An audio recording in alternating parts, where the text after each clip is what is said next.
quarterly development series, our economic forecast luncheon here in 2022. And we're excited that you are all able to join us today. With that, I'd like to recognize our elected officials that are here with us. I saw Representative Sheila Klinker. There she is. Thank you, Sheila, for coming.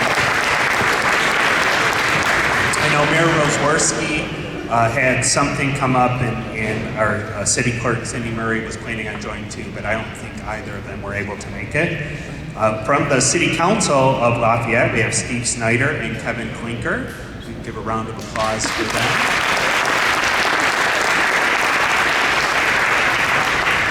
We have Sheriff Bob Goldsmith here. Sheriff.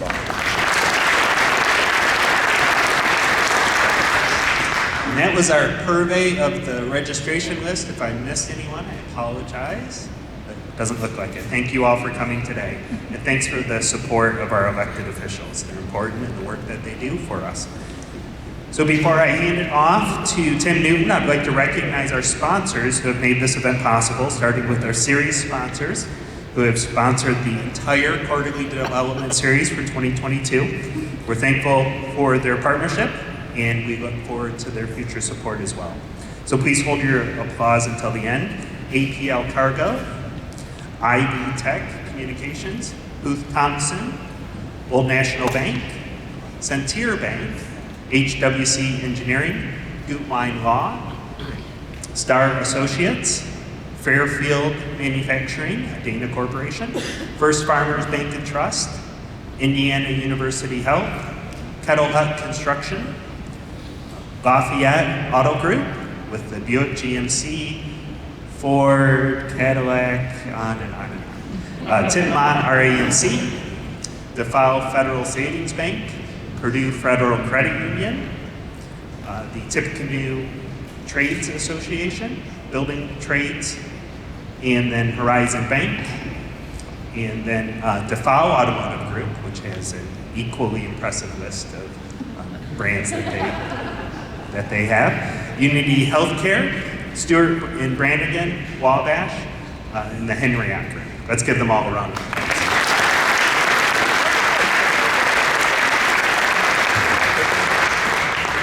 Thank you for your continued support of Greater Lafayette Commerce and our programming. And with that, I'm going to turn it over to Tim Newton to introduce our speakers for today. And thank you, Tim.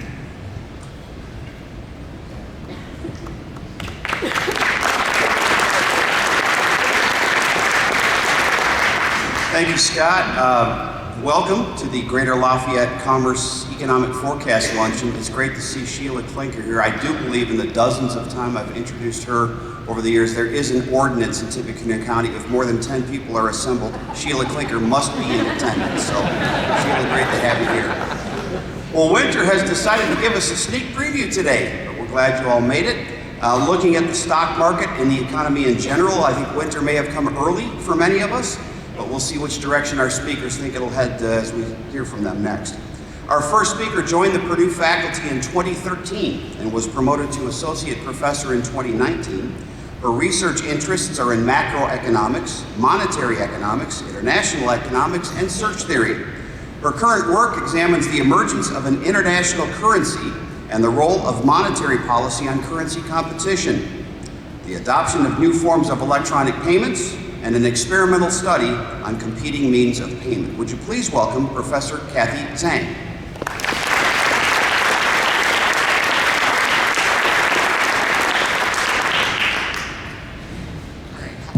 Mic down a little bit. So thank you, Tim, for the overkind introduction. So I'm Kathy, and I'm very happy to be here today to be telling you a little bit about inflation. All right. So what's going on with U.S. inflation? So what is going on with U.S. inflation is the title of my presentation, and I'll be telling you a little bit about some numbers and some trends that are going on with prices in the United States. I'll end my discussion on some possible scenarios for inflation going forward, because that's what a lot of people are certainly interested in. So So I want to just start with a time series plot of inflation for the US economy. So economists measure inflation in several ways, and there's usually a price index, and we have to compute the percentage change in this price index over time. Okay, so what I'm plotting here is the personal consumption expenditure index, and this is for the US economy from 2012 to 2022. So one big thing that you might notice is that before 2020, inflation was kind of stable. So there are ups and downs, but it seemed to move around a 2% average. And this is not by accident, so I'll get into later on in the talk. It's very much an active policy goal for the Federal Reserve Bank of the United States.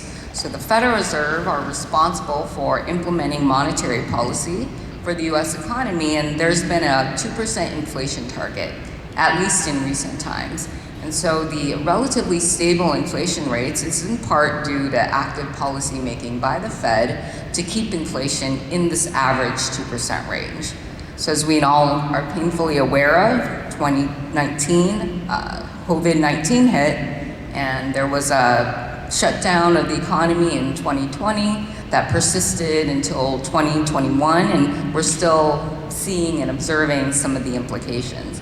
So inflation basically ran up in 2021, and this is going to be true across various measures. So inflation, in fact, surpassed the Federal Reserve's 2% inflation target in 2021 and has remained elevated since then. So the latest numbers indicate inflation may be stabilizing a bit, still not quite coming down. And as I'll get into later in the presentation, this is going to have very big implications for everything else in the economy going forward. So it's kind of exciting times, but a lot of uncertainty that we're all experiencing. So no matter how you measure inflation, most economists agree that inflation is too high. It's remained elevated across various measures. The pre-pandemic period of 2016 to 2019 saw relative price stability close to the Fed's 2% target. And what I'm plotting, or what I'm representing in this table, is inflation measured across different categories, very broad categories. So for all goods and services excluding energy, and a very common measure of inflation, which is core inflation, which is going to exclude both food and energy.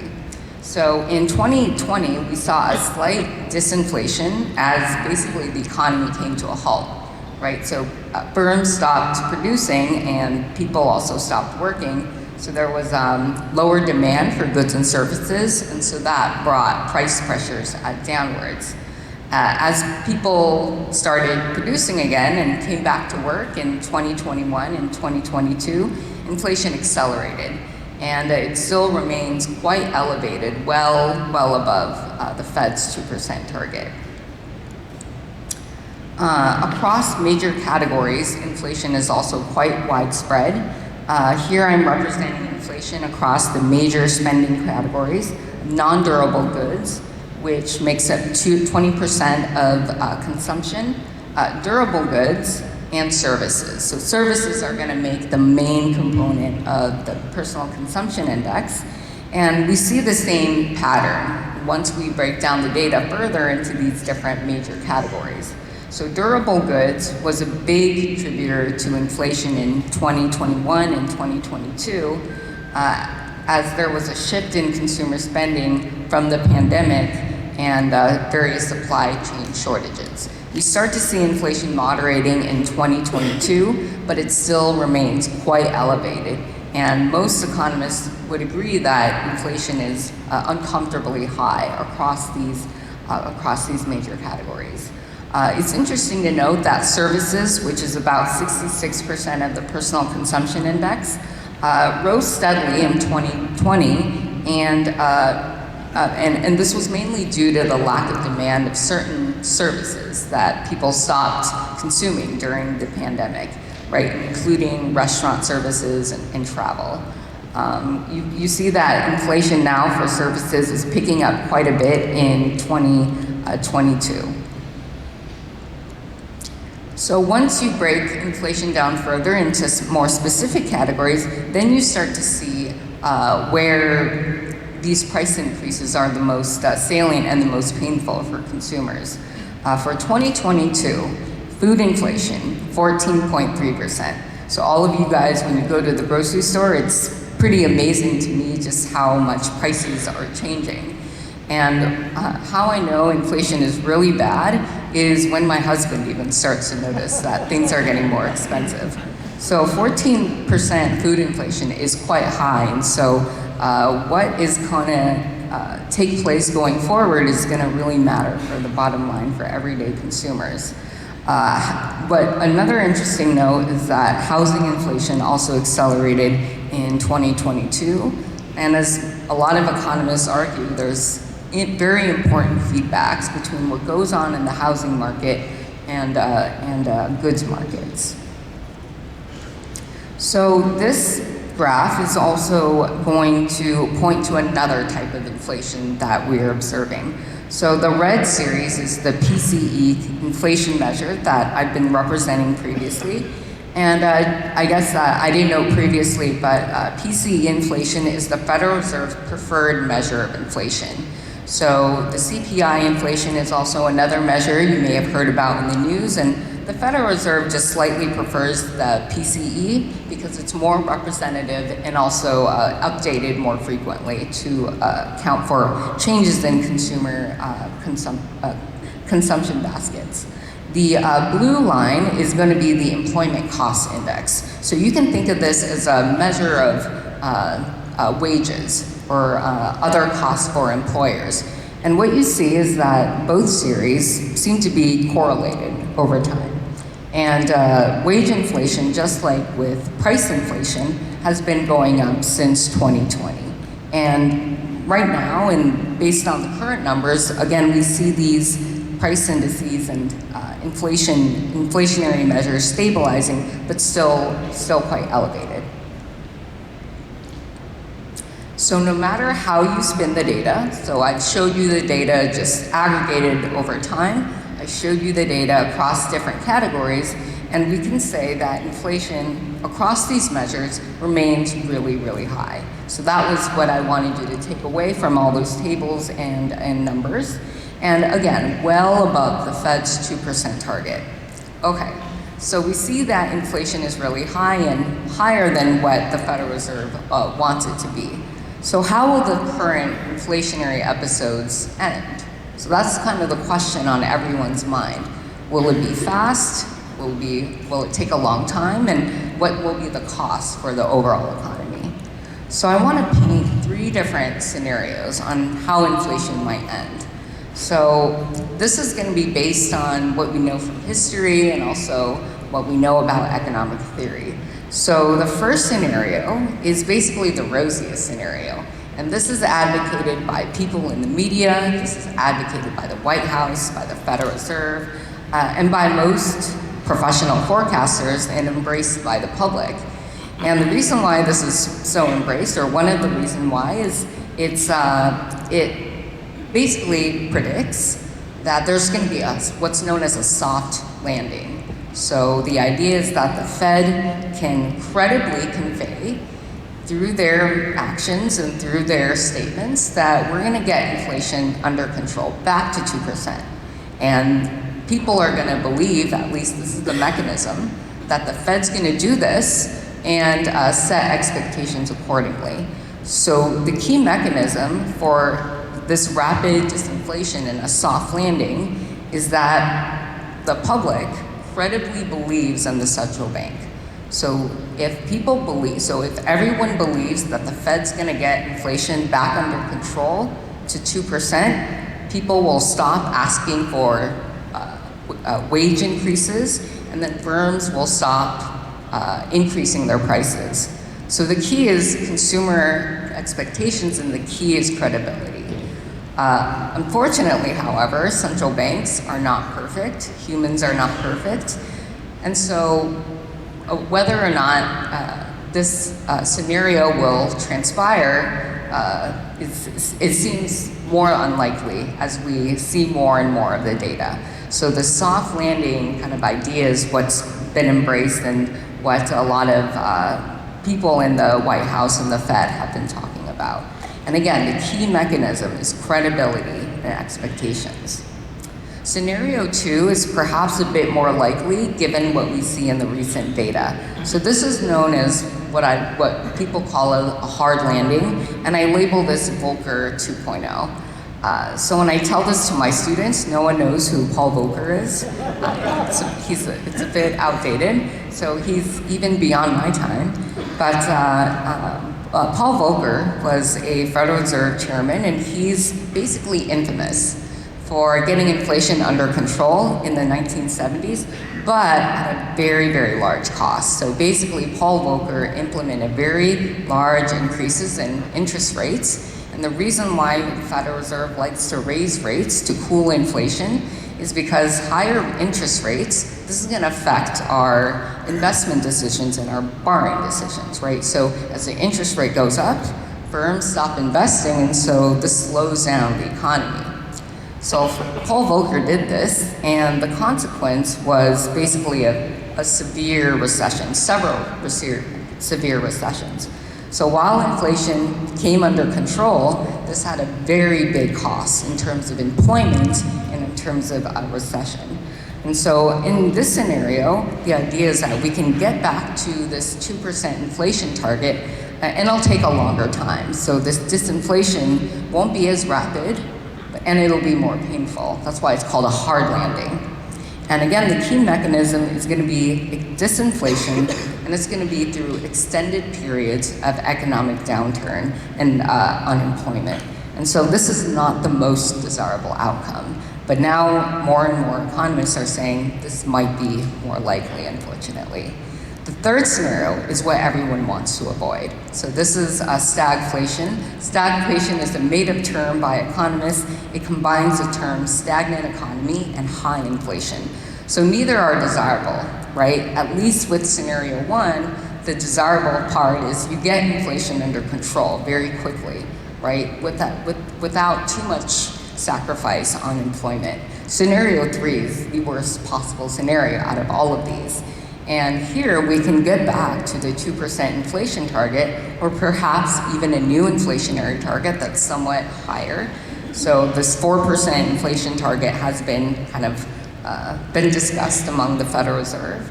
And inflation can get back under control in a longer time span, so within 5 to 10 years. So this is a much longer time horizon. And again, the cost is going to be very rapid disinflation and also high unemployment. So this is the scenario that we want to avoid, but it's becoming more and more likely as we see the data. So I would probably say that situation 2 is the most likely out of all of these. So although a lot of economists embraced scenario 1 in the very beginning when we began seeing this rapid inflation, people are now kind of slowly abandoning this view. Okay, so that's basically all I wanted to say today. If you have questions, I'm very happy to answer them, but I think we're saving questions at the end. All right, thank you very much for your time.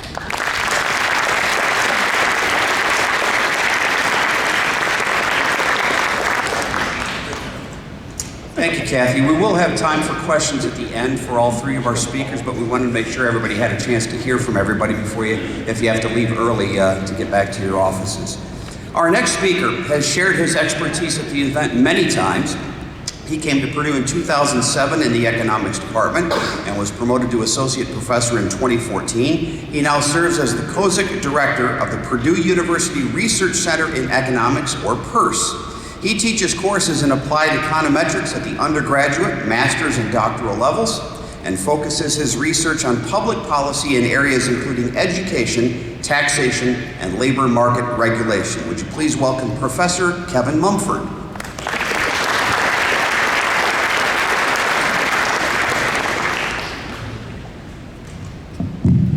It's great to be here today with you.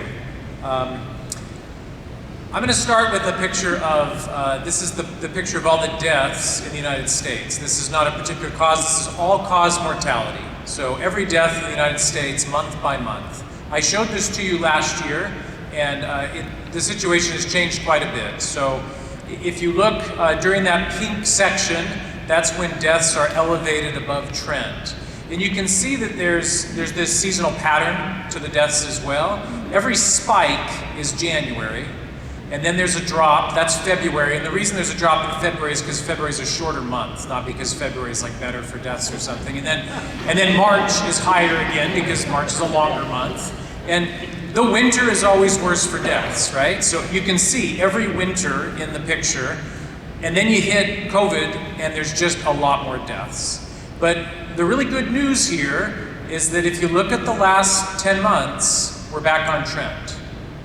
And so I see that as just very, very positive news. I'm not a doctor, I don't know anything about COVID, but the deaths look way better than they were. That's the positive news. So throughout the talk, I'm going to show you these little pink lines. This is just when we had an elevated level of deaths in the United States. This is potential and GDP. So the red line is potential GDP, the black line is just GDP. Potential GDP is where GDP would be if we were at full employment and everything was operating like normal. And the effect of the COVID shutdown, the pandemic shutdown, is enormous. It's just enormous, right? But so was the recovery. It was so quick. Compare it to the 2008 financial crisis recession, the Great Recession. That recovery is so slow and gradual. The pandemic recession's recovery is just, immediate almost in terms of economic recovery periods. So that's also good news. And the other good news is that we're right almost at potential again. The unemployment rate is back to where it was before the pandemic, right? There's the biggest spike we've ever experienced in the country to have such a rapid spike, but at the same time, the recovery in unemployment also more rapid than we've ever experienced, and we're back to where we were before the pandemic began. Labor productivity, if you notice in the pink area, has an upward spike. And the reason labor productivity is so much higher, labor productivity is saying, what's the value product, how much are employees producing? The reason there's a spike is because basically people were out for the pandemic and then they just said, just do whatever whoever's out, do their work as well, right? There was a lot of us covering for other people that were out. Some people retired during the pandemic, and rather than hire anybody, the business just said, just kind of cover for them. And we became more productive, although it appears as though that has been going back down towards trend again. So the last few months, labor productivity has been dropping, not rising. And I just think it's interesting that over the past decade, we've had a lower level of productivity growth in the US economy than we'd experienced in the decades previous. There's lots of explanations for why we seem less productive this past decade. Maybe it's just angry birds, I don't know. But we're on average, we're less productivity growth than in the past. Okay, just two more kind of outcomes of the pandemic. One of them is that we had a period of very elevated personal savings where people were not spending, they were saving. And that is also now ended. Now, I don't mean to say that people have used up that accumulated savings, they haven't yet. But the personal savings rate is now back down at a level that's equivalent to where we were before the pandemic, perhaps even a little bit lower than where we were before the pandemic. So the period of everybody saving is over. The consumers are spending again. I think that there's still quite a lot of personal savings. We have an elevated amount of personal savings that people are hanging on to, giving them a nice cushion. And last, the federal government did a lot of borrowing. So this is the federal government debt that is held by the public. And the alternative to that is debt that is held by the federal government. The federal government actually buys a lot of its own debt, which I find silly. So for example, the Social Security Administration issues government bonds, purchases government bonds from the Treasury, also part of the federal government.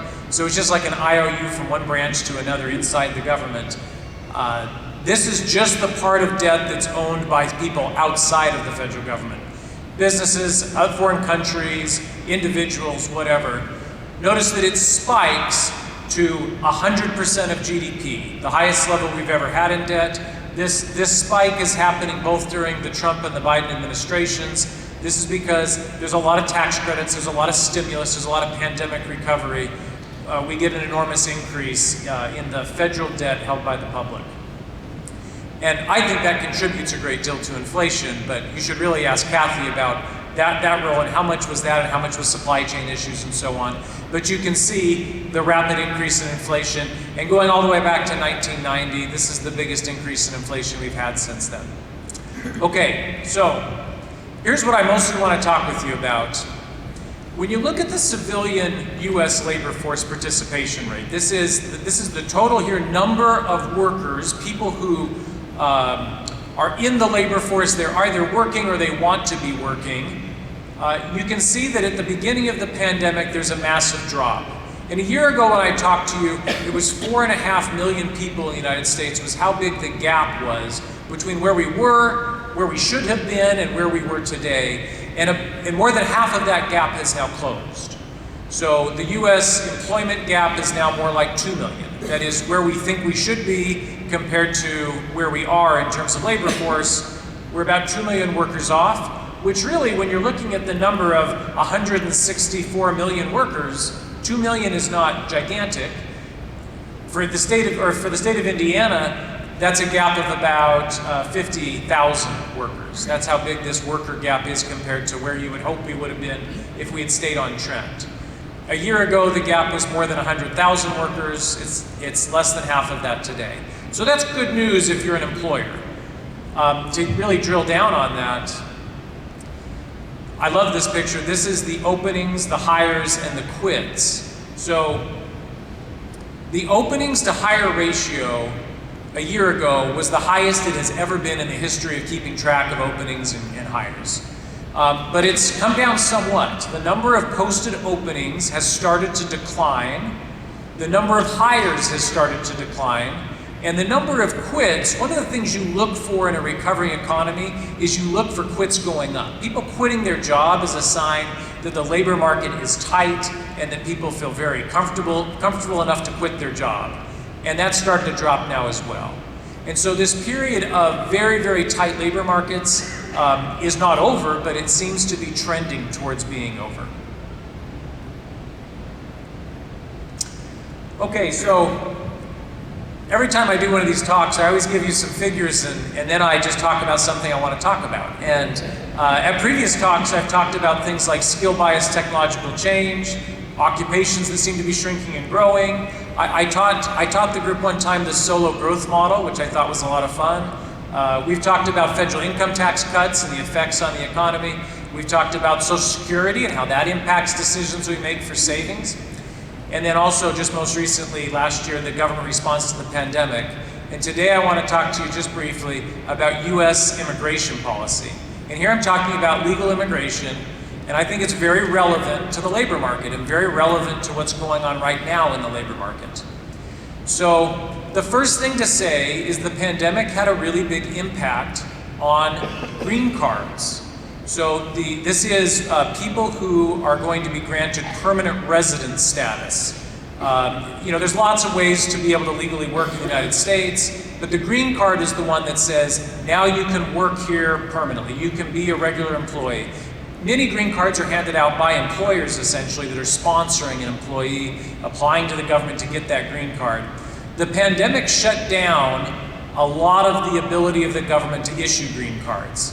And you can see the drop. They just stopped issuing as many green cards. You can also see that in the years leading up to the pandemic, there has been a downward trend in green cards being issued. So that's the result of policy, trying to slow down the number of green cards issued. But then the pandemic, this is not a policy, this is just, we had a hard time processing all the applications, and it just hasn't recovered. And there are over 9 million green card applications sitting there on their desk that they have not yet processed. And they're processing, in a good year, about 300,000 per quarter. So 1.2 million green cards per year in a good year, but we're less than well, we're certainly less than that. We're I guess, 60, 70% of where we could be in terms of processing green cards. And that means that every year, green cards that Congress has authorized to be issued are just sitting and going wasted. Now, in some categories, they roll over to the next year, but in many categories, they do not. And that means that if they haven't issued that green card by December 31st, they throw it in the garbage and they get a new allocation for January. My point is that legal immigration has dropped. So there are fewer immigrants coming in that are allowed to work. So I want to tell you about two incorrect views, two fallacies about immigration. One of these incorrect views is that every working immigrant is taking a job away from a US citizen. That's not correct. Another incorrect view is that there are types of work that you will never get an American citizen to do and only an immigrant would do that job. That's also just not correct. Because either of those things, they both ignore the idea that demand curves slope downward, or there's some slope to it, and that supply curves slope up. The idea is that if you offer a higher wage, you're going to get US citizens to want to do that job. The other idea is that when you have immigration, it's not immediately that that's taking a job away from somebody that's already here. In fact, immigrants create some of their own demand. They're consumers just like the rest of us are. So here's my 3-slide model, and then I'll conclude. If you look at a simple an employment market, you've got the wage and the level of employment. What I think about immigration doing is shifting out the supply curve. There's now a greater supply of workers in that market. And that puts downward pressure on the wage. But at the same time, those same immigrants, they have their own demand. They're also consumers, and so they want to buy products being produced, and that increases the demand curve. So you end up with a higher level of employment, you end up with greater economic growth, and you end up with an uncertain prediction about what will happen to wages. Empirically, and we've got decades of great evidence on this now, it turns out that the wage effect is probably slightly positive and not negative.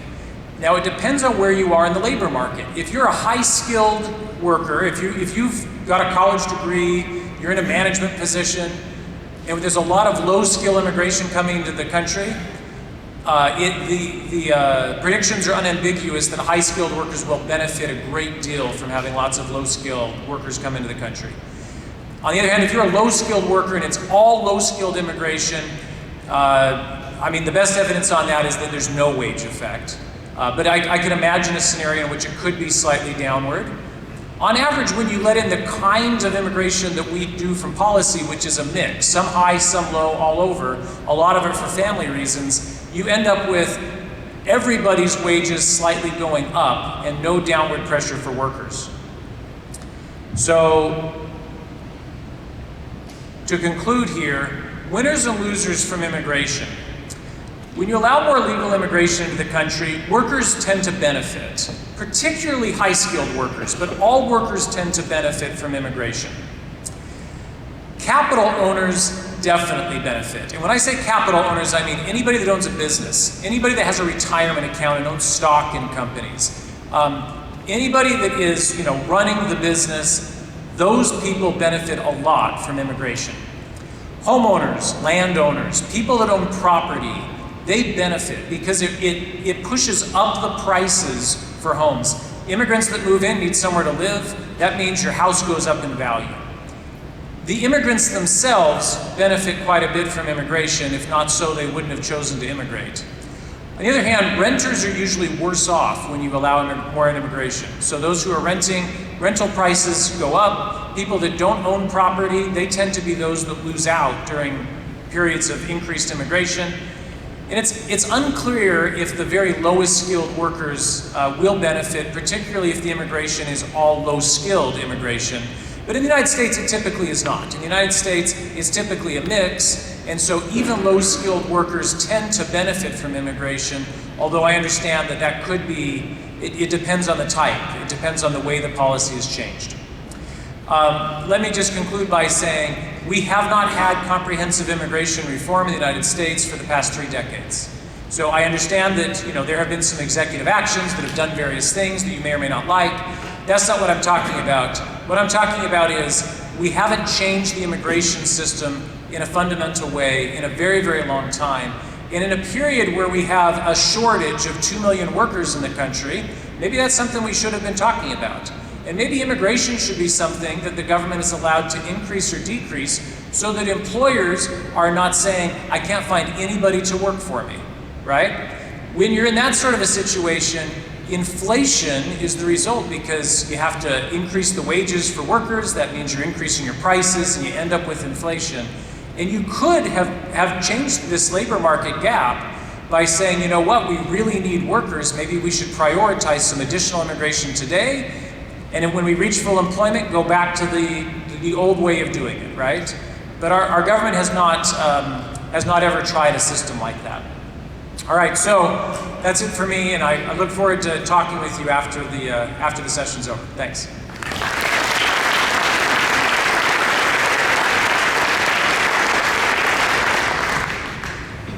Thanks, Kevin. Our final speaker is the executive plant leader overseeing all operations within the GE Aerospace Lafayette engine facility.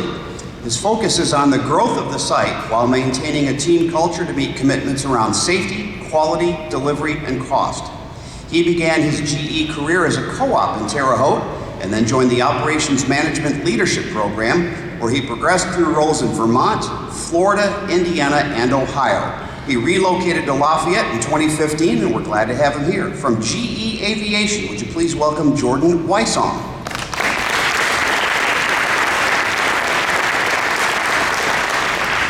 Thanks, Tim, for the intro.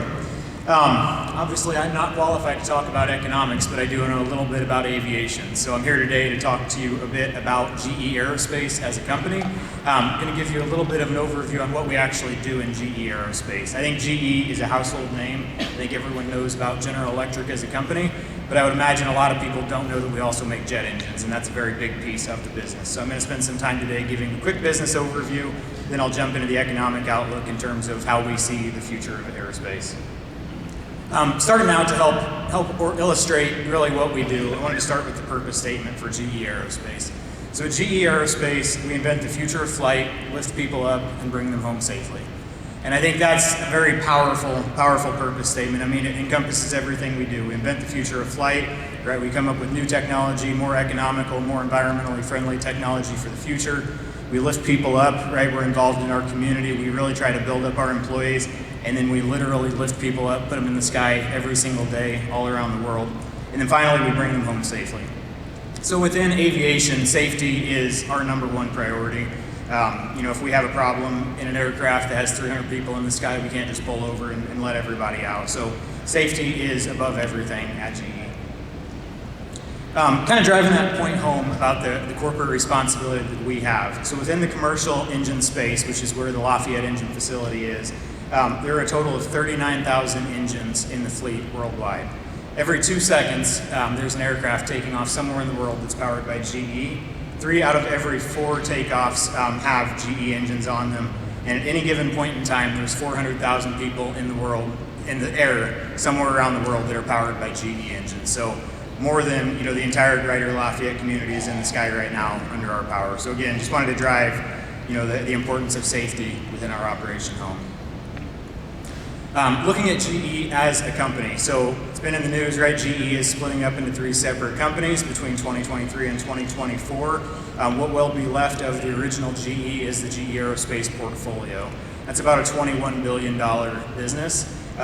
Lafayette specifically plays in the commercial engine services. So at the top left of the screen, that's a $14 billion section of the business. That's where our engines are today. We also have offerings within the military space, $4 billion systems. So think, cockpit controls, power distribution systems within the aircraft. That's about $1.5 billion. If we look at life cycle of an engine, again, just kind of bringing you through the journey of what we do. Starts with raw material, right? We either have joint ventures or suppliers who take that raw material out of the ground, refine it into something that's usable, pass that on to our other suppliers that may either generate a casting or a forging that comes into a GE component shop, or they may actually produce a finished component. That then comes into what we call our assembly and test value stream. That's what Lafayette is a part of. So we assemble the engines, ship them off for test in Ohio. Then the engines will deliver on to the airframe customers at that point, and then deliver on to the revenue, to the flying public after that. Once they're in the customer's hand, there's a variety of ways that it can go. Some airframers and some airlines do their own maintenance. Some of them rely on GE to do maintenance, so we have a group called on-wing support that can deploy, on hours notice to anywhere in the world to take care of any issue that happens on wing. We also have overhaul shops. So there's a number of overhaul shops around the world. Lafayette is also one of those shops. So not only do we have new assembly at the beginning of the line, we also do overhaul at the back end of the line, and we actually bring engines back in from the field, repair them here in Lafayette, Indiana, and then send them back out to the public. So looking at Lafayette as a whole, I won't go through everything on the slide, but just to give you an idea of what we make. So starting on the left side of the screen, that's a picture of a LEAP 1B engine. That goes to the Boeing 737 MAX. We are a sole source on that airplane. Engine in the center is a LEAP 1A engine core. We are part of a joint venture partnership with a company called Safran. We will build the core for this Airbus engine, then we fly it to France. They'll do final assembly just outside of Paris, France, and then send those on to Airbus for final assembly. That aircraft has two options. We're winning about 60% of the market on that airplane. And then finally to the right, this is a new engine that we brought in during COVID actually. It's called the Passport 20 engine. That powers the Bombardier Global 7500 aircraft. That is a sole source engine option. We're the only shop that builds that engine. That is, if you consider a very large business jet, you would never actually see that plane in commercial operation. This is kind of what the rich of the rich use to travel around the world. So if anyone has $90 million laying around and you want to get somewhere really fast, that's the plane you buy to get there. Looking at the site, so again, just a bit on our history. We've been here for about 7 years. Started with less than 20 people inside of the building. Over that time, we've grown to about 200 people within our shop, 180 technicians, 30 support employees, and we are a teaming site, right? Teaming meaning we are a self-directed culture. We don't have layers of management within our facility. Our teams are responsible for running their own portion of the business and making good business decisions on a day-to-day basis to support the customer. And then, looking at the future, we obviously have a lot of hiring to do to keep up with our customer demands. We have local relationships with the local technical schools. We work with Purdue, Ivy Tech, Vincennes and AIM down in Indianapolis. We've launched a local apprentice program to upskill the local community, get people trained up to work in commercial aviation. And then we also pull people nationwide. So we actually have people moving from California, Florida, Pennsylvania are really three of the big spots where we actually pull a lot of people into the Lafayette community to support our rate. Looking ahead specifically to the future of Lafayette, we need to add about 100 more people. So we have a 50% increase still yet to go in order to keep up with everything that we've already committed to the customers. Zooming in a little bit more, I guess, on the economic side of things, less about Lafayette specifically. I want to dig into, within the aerospace business, what are the three segments that we have and what do we see in terms of economic growth in those areas. So starting out on the far left, that's the commercial propulsion portion of the business. Again, that's where Lafayette currently plays. That's a $40 billion segment. GE Aerospace is $14 billion, so a little less than half of that segment. Latest CAGR, compound annual growth, expectations within that market is that it will be in the high teens in terms of growth, so high teen percentage growth for the next few years. And a lot of that's driven by what I have down at the bottom here. So customer needs. One big important thing to our customers when it comes to selecting new aircraft and new engines is equipment ramp readiness. So is supply chain going to be able to keep up? Not only are we going to be able to sell them a plane, but are we actually going to be able to deliver a plane at the time that they need it? Once that plane is in service, most planes operate for 20 to 30 or even more years. So services capacity and material solutions, so the ability of the network to maintain those aircraft in the future is another large consideration. And then finally, on the customer needs, lower carbon emission is something that's becoming more and more important to many of our customers. Trying to be better stewards of the economy is a driver, and then there's also an economic driver as well, right? It's getting to a point where it does make good financial sense to lower emissions, to have more fuel efficient aircraft, to do a lot of things like that within our world. Then on the demand drivers within the commercial space, so we are in the middle of a fleet renewal, right? So anyone who's flown 5 years ago, 10 years ago versus today, you'll see a lot more newer airplanes that are actually in service. We are in the process of renewing the entire fleet worldwide. So upgrading to more economical, more efficient, more environmentally friendly aircraft is on a lot of the airlines' minds. And then expansion of those fleets as well post-COVID. So there's been a lot of pent-up demand to travel, right? People like to travel. The world is better when people are traveling. People are happier. There's been a lot of people that weren't able to do that during COVID. We had government restrictions, and then we just had, the inability to do that. So a lot of people are getting back to the road, which is also driving growth in the market. I'll go quickly on the last two here, military and systems. Again, we don't do either of these products here in Lafayette, but this is a piece of the GE portfolio. So on the military side, $15 billion business. We're about a quarter of that at $4 billion. And largely this is really just driven by fleet modernization, both within the US military as well as foreign militaries. And then finally on the systems side, again, a $15 billion market. We have a very small piece of that pie today, but this is, like I mentioned earlier, the cockpit systems, flight recorders, voice recorders, heads-up displays, a lot of the other things that go into an aircraft to make it function beyond the airframe and the actual engine. Zooming in a little bit deeper on the commercial side. Again, I think this is probably what people are most interested in. This is what's closest to home for everyone. This is what we do here in Lafayette. I'll go through each of these charts one by one and line by line. But starting with the chart on the left, this is a view of the narrow body and regional jet market, and this is monthly departures. Relative to 2019. So narrow body and regional, this is the airplanes that you primarily fly on anytime you're flying somewhere within the United States. Think your 737s, 3 seats on each side, or a 2-and-2 type seat. Smaller airplanes is what this market is looking at. So relative to 2019, pre-pandemic, we started out 2020 in a really strong space, had good growth. We were departing at about 105% of what the 2019 levels were. Fast forward a few months, everybody knows what happened in the March-April timeframe of 2020. Those monthly departures dropped from 105 down to 20% of what 2019 levels were. So if you look at what that did to the industry, that means 4 out of every 5 flying planes somewhere around the world weren't needed, or they were flying with just a handful of passengers on them. So that obviously drove a huge constriction within the aerospace industry, as it did within many industries. As time has gone on, we're now at about the 85% departure mark, so we're not back to 2019 levels yet, but we are at 85%. And current forecast is that we expect to be back to 2019 levels on narrow body at some point in the 2023 timeframe. And if you jump over to the right, side of the chart on the wide body space. So these are what you'd call, your typical jumbo jets, 777s, 747s, A350, wide body, dual aisle aircraft, like a 10 wide seating configuration within these aircraft. This is what we saw during COVID and over the last few years. So bottom line, PAX, that's passenger traffic. So exact same dynamic on the international wide body flights, dropped to almost 20%. At the same time that happened, you look at the line on the top, that's actually the freighter market. So that didn't drop. That actually increased very rapidly in 2019 and has actually stayed high, peaked up to about 130%. So why is that? Why did we see, kind of that dichotomy there between the two? One, people probably don't realize when you're flying on a jumbo jet across the Atlantic or across the Pacific Ocean, the belly of that plane is not full of just suitcases. That's actually a very small amount of the volume under a plane. It's primarily filled with consumer goods that are traveling around the world. So when passenger demand dropped off, all of that capacity essentially evaporated because it was no longer economical to run those routes without revenue passengers in the seats.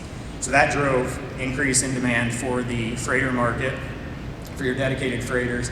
The other thing that changed during COVID was consumer spending obviously changed. Habits as far as e-commerce go. People started ordering more online. People stopped going to stores. There was a lot more need to get goods around the world in a quick fashion. Looking ahead, we expect the recovery on the wide body market to be slightly slower than what it is on the narrow body. Expect to be back to 2019 levels sometime in the 2024 timeframe. And then finally, once we get through the COVID recovery, I also want to talk a little bit just about, the future state of the aerospace market. Where do we see the industry going?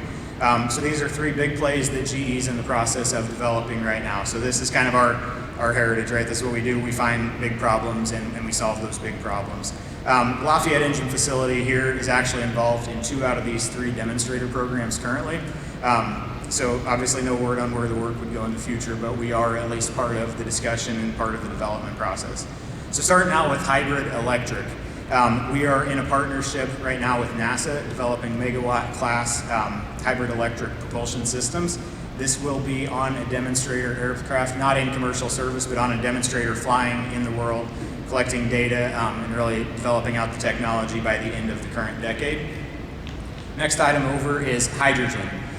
So hydrogen fuel sources is starting to make its way into commercial aviation. We announced earlier this year a partnership with our current partner CFM International as well as Airbus to do a hydrogen demonstrator. The picture you see there is an A380, so that's the largest plane in the world, and the hydrogen demonstrator engine is the tiny blue dot up on top. So we're going to fly this large aircraft using a hydrogen system, figure out how it works at altitude, and really develop that technology further. Again, this one is expected to fly sometime in the current decade as well. And then the final item on the list is called the CFM Rise. So this engine is based on a traditional engine core similar to the cores that we build here in Lafayette. It then integrates some hybrid electric technology as an additive to that. But then the biggest change is really around the fan architecture. So if you look at any plane you see on the tarmac, you look at the picture of the plane there in the center of the screen, you always see the large cowls with the fan blades inside of the cowls. The CFM Rise engine is what's called an unducted fan engine. So it's unducted similar to how a prop plane would be, but instead of being 2 or 4 props, it's somewhere in the 16 to 20 range. It's a much larger fan diameter, but it allows for extremely large increases in efficiency. So the CFM Rise is expected to be 20% more fuel efficient than the current generation, which is already 20% more fuel efficient than what we were operating with just 5 years ago. So huge environmental impacts, huge economic impacts of that engine getting off the ground. With the engine that we currently build in Lafayette, the LEAP engine, like I said, 20% more fuel efficient. We've already avoided about 16 million tons of CO2 from entering the atmosphere just from that one small technological step. So take that even further with the CFM Rise. That one's in development now, we'll be flying soon, expecting that to be in commercial operation in the middle of the 2030s. So with that is all I have to share. I would say overall, I think that the market within aviation is bumpy. We're seeing obviously supply chain challenges like everyone else is, but the backlog is extremely strong within the business. People want to fly. There's a lot of pent-up demand. I'd say overall the outlook is optimistic, and I'm excited about the aviation industry. Thank you.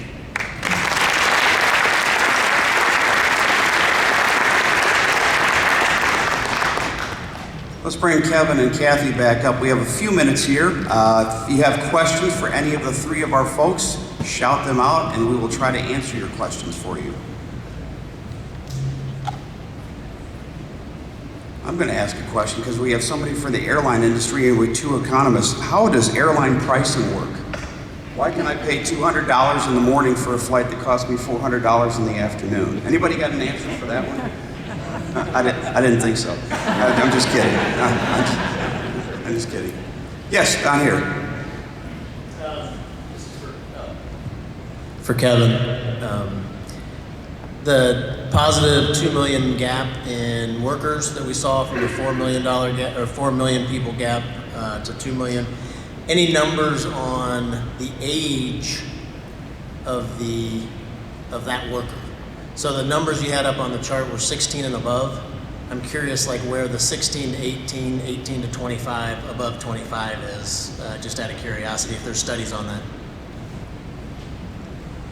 A lot of the initial drop in labor force participation happened among older workers. There were a lot of early retirements. And so that's where actually the majority of the drop in labor force participation was at the older end of the market. If you look at today and say, where's the biggest gap remain? It's actually prime age working men. And that may surprise us because a lot of the stories we've been told, and the New York Times had a whole thing about this, about how women were staying home because the schools weren't open and that's why they weren't in the work. And it turns out that there just wasn't a lot of evidence for that. It turned out female labor force participation stayed high throughout, and prime age male labor force participation was a little bit lower than we would have expected. It's recovered somewhat. That's where most of the recovery has been. Workers who retired early have not come back to the labor market. So that's not where the recovery is happening. I would say that most of this is just we're gaining some new workers who are aging in.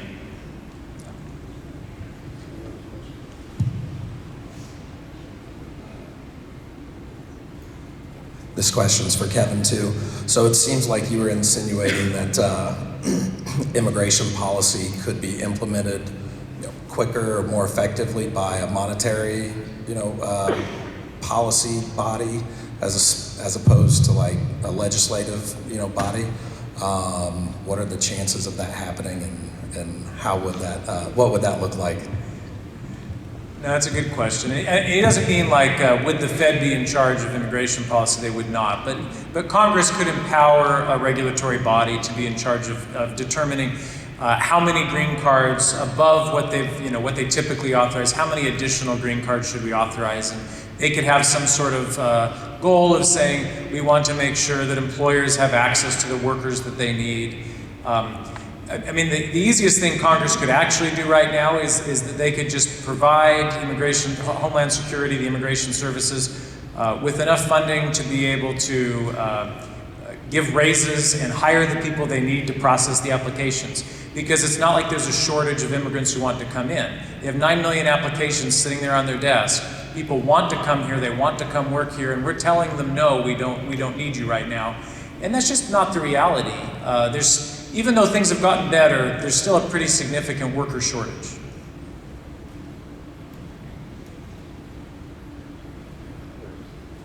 Go ahead. A question for Kathy. Is there a sector or a starting point for inflation? Who charges more first?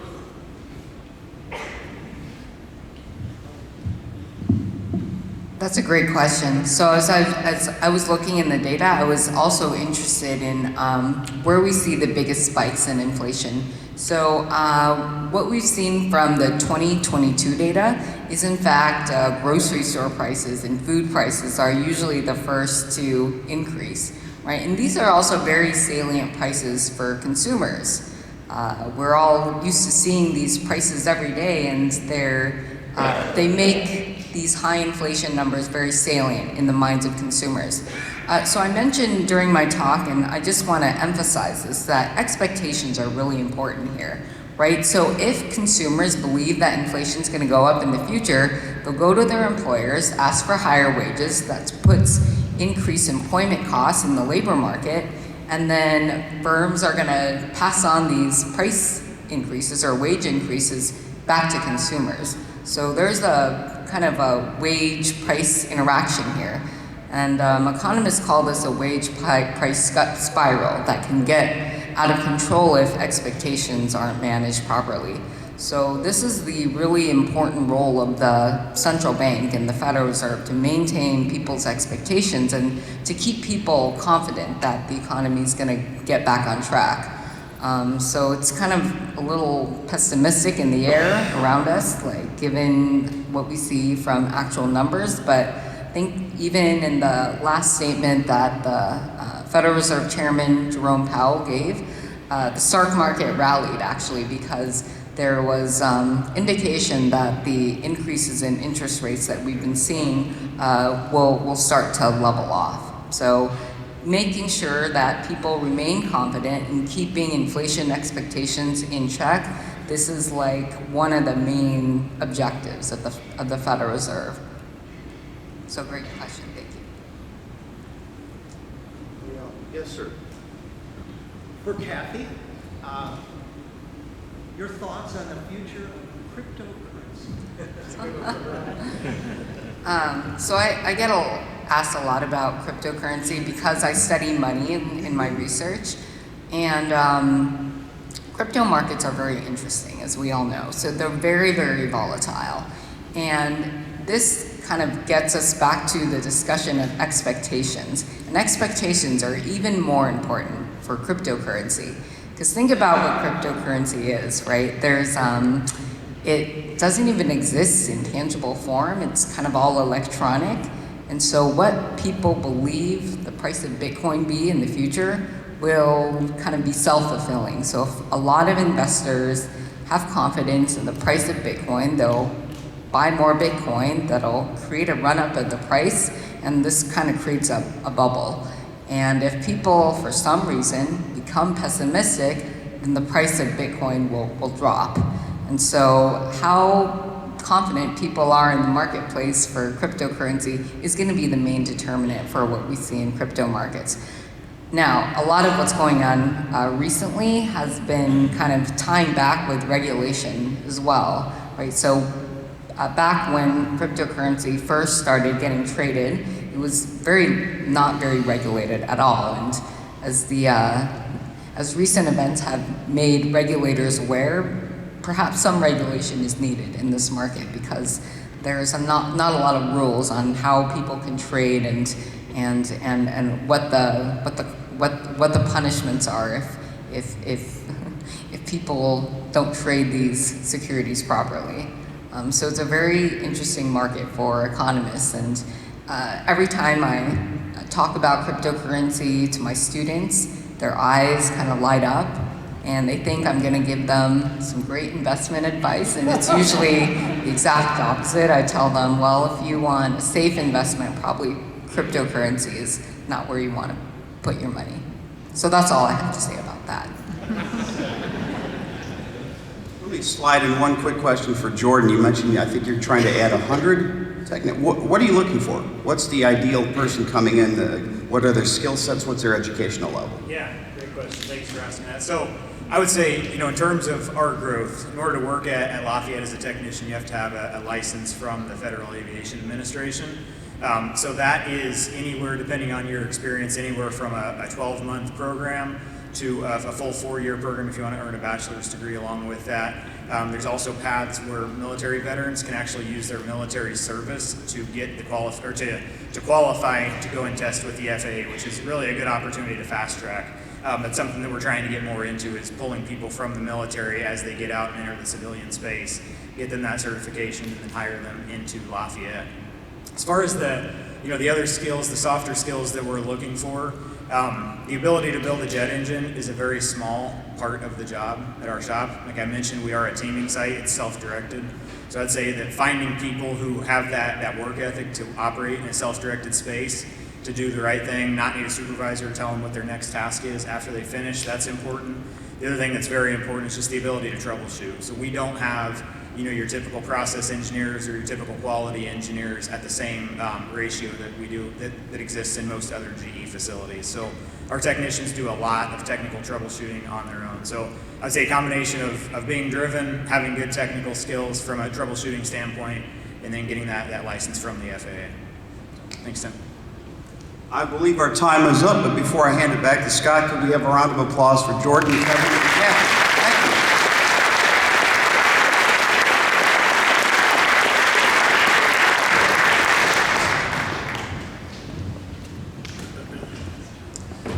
Let's give Tim a round of applause for being our moderator. I want to thank our sponsors again for everything you do to support Greater Lafayette Commerce and our work. We hope you enjoyed today's program, and thank you all for coming out. I think the snow has stopped, but there's no guarantee of that. It is November in Indiana. So with that, I'd like to highlight tomorrow night, if you are free, the United Way campaign celebration is happening. So please avail yourself of that and help celebrate with our United Way and their campaign this fall. Also coming up, we have Rise and Shine on the first Friday of every month, so December 2nd. We have a Shop Small Party Night coming up, and that is on November 26th. It'll start in downtown in the afternoon, which is known as Shop Small Saturday, and it's really for us in Greater Lafayette to kick off the Shop Small season, so the whole entire season. But there will be a lot of great fun to be had in downtown. And then the next week is the Christmas parade on December 3rd, and that is a lighted parade on Saturday, and it starts in the evening. And please join us for that. So that's it. So thank you all for coming out. We really appreciate the support. Have a good day.